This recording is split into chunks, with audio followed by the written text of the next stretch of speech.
अस्सलामुअलैकुम, मैं हूं काविश मेमन। गुज़श्ता रोज़ शेख रशीद साहब ने एक प्रेस कॉन्फ्रेंस की और उस प्रेस कॉन्फ्रेंस में जो तहरीक लब्बैक पाकिस्तान के साथ मुज़ाकरात हुए हैं उस हवाले से मीडिया को और कौम को आगाह किया।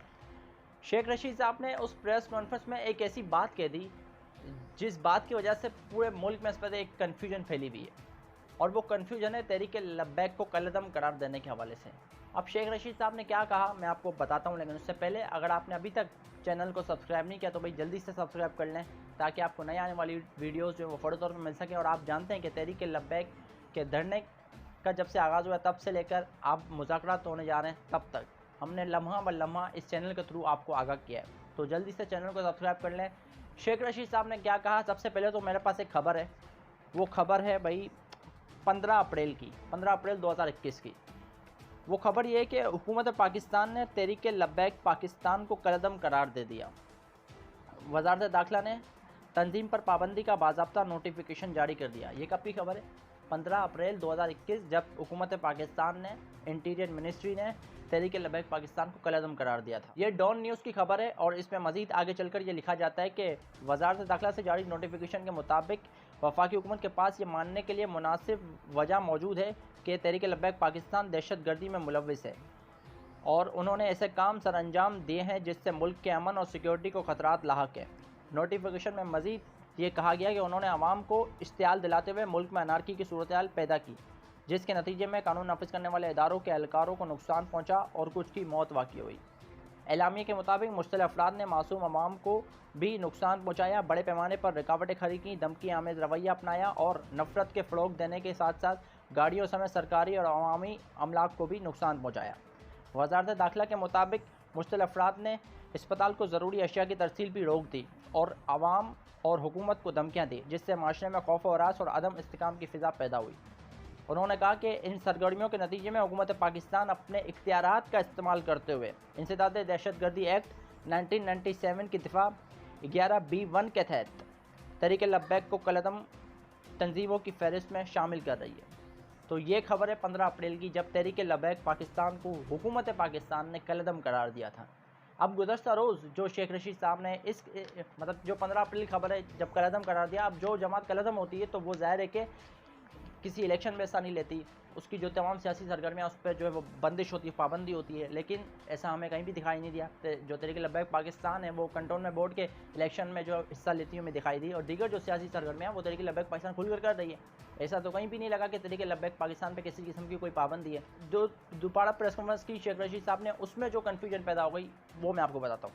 एक सहाफ़ी ने सवाल किया जिसमें जो है वो शेख रशीद साहब ने कहा कि हमने उनको कलअदम करार नहीं दिया, जबकि 15 अप्रैल की खबर क्या है कि तहरीक लब्बैक पाकिस्तान को कलअदम करार दिया जाता है। जबकि अभी जो प्रेस कॉन्फ्रेंस की शेख रशीद साहब ने, उसमें ये कहते हैं कि हमने तहरीक लब्बैक पाकिस्तान को कलअदम करार नहीं दिया, इंतखाबात में वो जगह अपने इंतखाबी निशान पर लड़ रहे हैं, मतलब कि वो इंतखाबात में हिस्सा ले रहे हैं, अपने इंतखाबी निशान पर जो है वो इलेक्शन लड़ रहे हैं। तो ये मौक़िफ़ है शेख रशीद साहब का।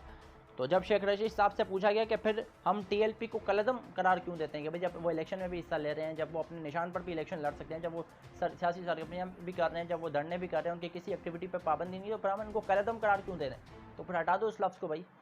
तो इसके जवाब में शेख रशीद साहब कहते हैं कि जिस पर उन्होंने कहा कि हमने कलअदम किया हुआ है, इस वजह से आप इसको कलअदम लिखते हैं।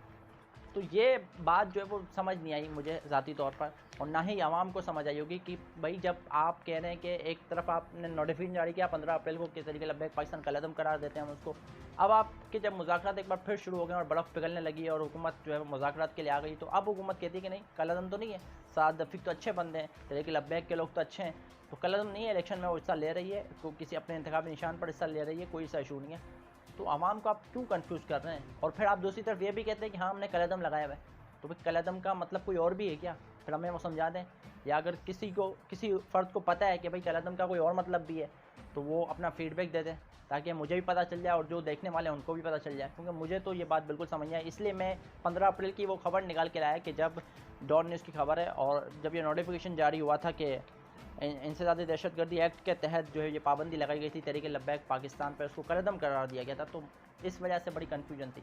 और फिर शेख रशीद साहब का ये बयान आना तो समझ से बाला तरता। बहरहाल अभी तहरीक लब्बैक पाकिस्तान को कल तक का टाइम दिया गया, कल शाम तक का। वज़ीर आज़म भी कल तशरीफ़ ले आएंगे पाकिस्तान में, और मुमकिन है कि एक और मैं आपको यहाँ पे खबर दे दूँ कि अल्लामा साद हसन रिजवी की जो रिहाई का मामला था वो तो शायद कल ना हो सके, क्योंकि आज भी शेख रशीद साहब ने प्रेस कॉन्फ्रेंस की और उसमें उन्होंने कहा कि भाई इस तरह नहीं होता कि हम फौरी तौर पर सारे मामला हल कर दें, थोड़ा टाइम लगेगा, कुछ कानूनी पहलू हैं, एक प्रोसेस है, उसके ज़रिए ही ज़ाहिर है कि सारे मामला होते हैं। तो ये तो एक खबर आ चुकी है, अगर जो समझदार हैं वो समझ सकते हैं कि अल्लामा साद हसन रिजवी को कल रिहा नहीं किया जाएगा, ये तो आज वाज़ेह हो चुका है। जबकि तहरीक लब्बैक पाकिस्तान की जो मरकज़ी शूरा है उसका आज भी एक स्टेटमेंट सामने आया कि जब तक हुकूमत से जो मुआहदा हुआ है उसके मुताबिक उन्होंने दोनों सड़कें खोल दी हैं, ट्रैफिक की रवानी जो है वो चालू है, लेकिन उनका मुतालबा है कि हम धरने पे बैठे रहेंगे और अल्लामा साद रिजवी कल धरने में आएंगे, खिताब करेंगे, फिर हम धरना ख़त्म करेंगे। तो अल्लामा साद हसन रिजवी की तो आज की जो प्रेस कॉन्फ्रेंस से यही लगा कि कोई रिहाई नहीं होने जा रही, क्योंकि शेख रशीद साहब ने कहा एक प्रोसेस है, उस प्रोसेस के ज़रिए ही मुमकिन है कि उनकी रिहाई हो। तो कल तो फिलहाल फौरी तौर पर तो मुझे नहीं लगता कि अल्लामा साद हसन रिजवी की रिहाई हो। हाँ, ये मुमकिन है कि आने वाले वक्तों में, आने वाले हफ्तों में ऐसी कुछ डेवलपमेंट हो जाए, लेकिन कल फौरी तौर पर ऐसा कुछ नहीं होने वाला। और जहाँ तक बात है गिरफ्तार कारकुनान की रिहाई, तो वो भी नहीं लगता कि कल उस पर जो है वो कोई सिलसिले का आगाज़ हो जाए, तो उसमें भी थोड़ा टाइम लगेगा। हाँ, ये ज़रूर है कि जो फ्रांसीसी सफ़ीर का मामला है तो वो शेख रशीद साहब कह रहे हैं कि उसको भी हम बुध वाले दिन जो है वो काबीना में लेके जाएंगे, तो उस पर देखना है कि क्या होता है। अलबत्ता जो अल्लामा साद हसन रिजवी है उसकी रिहाई अभी फ़िलहाल मुमकिन नहीं है, मुमकिन है कि आने वाले दिनों में हो जाए। तो ये शेख रशीद साहब आज एक और प्रेस कॉन्फ्रेंस करके वाज़ेह पैगाम दे चुके हैं। अब देखते हैं कि तहरीक लब्बैक पाकिस्तान धरने से उठती है, धरना ख़त्म करती है, और क्या जो है वो हुकूमत पाकिस्तान तहरीक लब्बैक को एक बार फिर मनाने में कामयाब होती है। एक और मुआहिदा, क्या नया कोई मुआहिदा सामने आता है, तो ये वक्त बताएगा, आने वाला कल बताएगा। इंशाल्लाह आप इस चैनल के साथ जुड़े रहें। अगर ये वीडियो पसंद आई हो तो लाइक करें, चैनल को अगर सब्सक्राइब नहीं किया तो भी जल्दी से सब्सक्राइब कर लें। काविश मेमन को इजाज़त दीजिए, अल्लाह हाफ़िज़।